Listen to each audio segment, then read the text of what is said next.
નમસ્કાર ખેડૂત મિત્રો, ખેડૂત પ્રયાસ ચેનલમાં આપનું સ્વાગત છે। આજે તારીખ 29 એપ્રિલ 2024 સવારના મહત્વના હવામાન સમાચાર ચેનલમાં નવા આવો તો સબસ્ક્રાઈબ કરી લેજો। વહેલા ચોમાસાના એંધાણ આપતા અંબાલાલ પટેલ હવામાન નિષ્ણાત અંબાલાલ પટેલે આગાહી કરી છે કે આગામી સમયમાં ગુજરાતમાં વેસ્ટર્ન ડિસ્ટર્બન્સના કારણે વરસાદ પડવાની શક્યતા છે।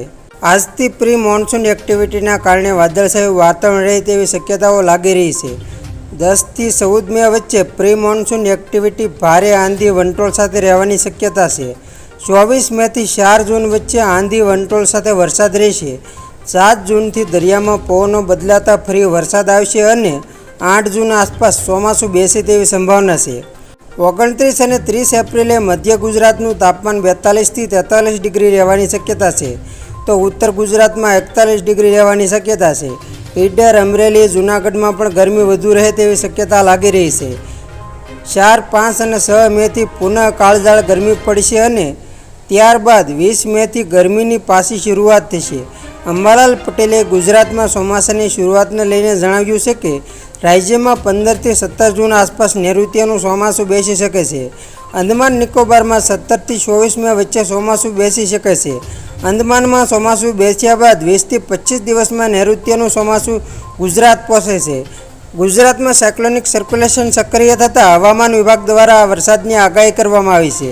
અરવલ્લી, ખેડા, પંચમહાલ, દાહોદ, છોટાઉદેપુર, નર્મદા, ડાંગ, સુરત, નવસારી, વલસાડ, વડોદરા, બનાસકાંઠા, સાબરકાંઠા, મહેસાણામાં વરસાદની આગાહી કરવામાં આવી છે।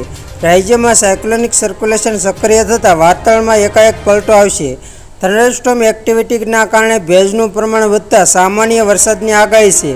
આ સિવાય 30 થી 40 કિમીની ઝડપે પવન પણ ફૂંકાય છે। આજના તાપમાનની વાત કરીએ તો રાજકોટમાં 40.9 ડિગ્રી, સુરેન્દ્રનગરમાં 40.3 ડિગ્રી છે, તેમજ કેશોદમાં 40.7 ડિગ્રી, અમદાવાદમાં 39.8 ડિગ્રી, ભુજમાં 39.8 ડિગ્રી, કંડલામાં 39.5 ડિગ્રી તાપમાન તેમજ વડોદરામાં 39.6 ડિગ્રી, સુરતમાં 39 ડિગ્રી તાપમાન રહ્યું છે। સાયક્લોનિક સર્ક્યુલેશનને પગલે રાજ્યમાં મોસમનો મિજાજ બદલાયો છે। મધ્ય ગુજરાત અને દક્ષિણ ગુજરાતના કેટલાક વિસ્તારોમાં આજે માવઠાની હવામાન વિભાગે આગાહી કરી છે।